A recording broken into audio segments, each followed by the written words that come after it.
అసలు భారతీయుల మూలాలు ఏంటి? భారతీయులు ఏ తెగకు చెందినవారు?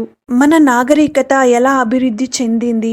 ఈ విషయాలన్నీ తెలుసుకోవాలంటే వీడియోని చివరిదాకా చూడండి. ఇంకా స్టోరీలోకెళ్తే 1827లో జేమ్స్ లూయిస్ అనే ఒక బ్రిటిష్ సైనికుడు ఈస్ట్ ఇండియా కంపెనీ ఆర్మీ నుంచి పారిపోయాడు.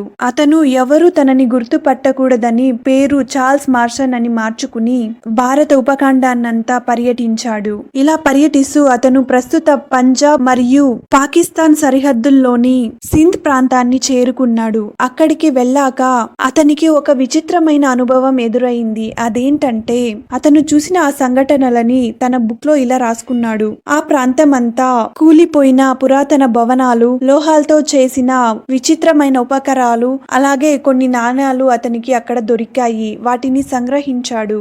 ఈ జేమ్స్ లూయిస్ సింధు నాగరికత గురించి ప్రపంచానికి చెప్పిన మొట్టమొదటి వ్యక్తి. అతనికే తెలియకుండా ప్రపంచంలోని అతి పురాతనమైన ఒక నాగరికతను కనుగొన్నాడు. తరువాత 1866లో జాన్ విలియం అనే ఒక బ్రిటిష్ ఇంజనీర్ కరాచీ నుండి లాహోర్ వరకు రైలు పట్టాలు వేయించాలనుకున్నాడు. అతనికి కంకర అవసరమైంది. స్థానిక పనివాళ్ల నుండి అతనికి తెలిసిన విషయం ఏంటంటే అక్కడికి దగ్గరలో ఉన్న ఒక నగరంలో దృఢమైన కంకర దొరుకుతుందని తెలుసుకున్నాడు. దాన్ని పరిశీలించగా అతనికి తెలిసిందేంటంటే ఇది చాలా పాతకాలపు కాల్చిన ఇటుక రాయలని. కాకపోతే అతనికి తెలీదు అది ఒక అంతరించిపోయిన నాగరికతకు చెందిన అవశేషాలని. ఆ ప్రాంతంలో ఇలా అనేక పాతకాలపు వస్తువులు దొరకడంతో 1920లో ఆర్కియాలజికల్ సర్వే ఆఫ్ ఇండియాకి చెందిన John Marshall and Rai Bahadur Dayaram అనే ఇద్దరు అధికారులు ఆ ప్రాంతంలో త్రవ్వకాలు జరిపించారు. ఆ త్రవ్వకాల్లో బయటపడిన అతి పురాతనమైన ఒక నగరం హరప్ప.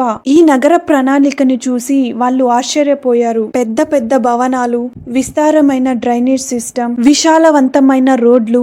ఈనాటి పెద్ద పెద్ద నగరాలకు దీటుగా హరప్పా నగరం నిర్మాణం జరిగింది. అంతేకాకుండా ఆ ప్రదేశంలో లోహాలతో చేయబడ్డ విచిత్రమైన పరికరాలు, నాణాలు, ముత్యాలతో లోహాలతోనూ చేసిన ఆభరణాలు దొరికాయి. ఇలా 2 ఏళ్లు త్రవ్వకాలు జరపగా 1922లో హరప్పాకు దగ్గరలోనే మహంజదారో అనే ఇంకొక నగరం బయటపడింది. అప్పటి నుంచి ఇప్పటి వరకు ఆ ప్రదేశంలో నిరంతరంగా త్రవ్వకాలు జరుపుతూనే ఉన్నారు. ఆశ్చర్యం ఏంటంటే అక్కడ శోధనలు చేసిన ప్రతిసారి ఒక్కొక్క కొత్త విషయం శాస్త్రవేత్తలు కనుక్కుంటున్నారు. 17వ శతాబ్దంలో వ్యాపారం కోసం భారతదేశానికి వచ్చిన బ్రిటిషులు వాళ్ళ అరాచక పాలనను ఎలా సమర్థించుకునే వాళ్ళంటే భారతీయులకు తమకంటూ చెప్పుకోవడానికి ఏ గొప్ప విషయం లేదని, ఆంగ్లేయులు వచ్చి భారతీయులకు సంస్కృతి సంప్రదాయాలను నేర్పారని, నాగరికత అంటే ఏంటో తెలియని భారతీయులకు ఆంగ్లేయులే ఎలా బతకాలో నేర్పారని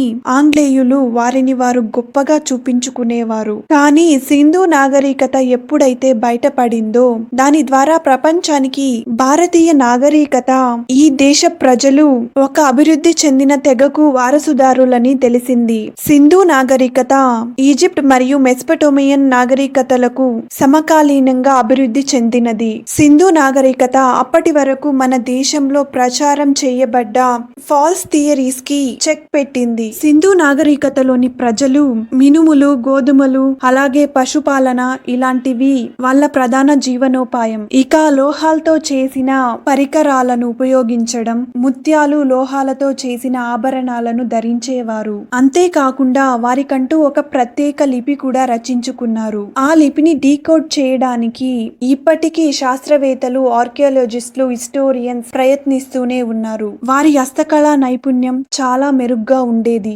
దానికి సాక్ష్యం ఈ వీడియోలో కనిపిస్తున్న ఇమేజెస్. ఇంత అభివృద్ధి చెందిన ఒక నాగరికత ఎలా అంతరించిందో ఇప్పటికీ ఎవరు కనుక్కోలేకపోతున్నారు. ఒక అంచనా ప్రకారం 4000 సంవత్సరాల క్రితం ఏదైనా వాతావరణ మార్పులో, వరదలో లేకుంటే భూకంపాలు వచ్చి ఈ అద్భుతమైన ఒక నాగరికత క్షీణించి ఉండొచ్చు అని ఒక అంచనా.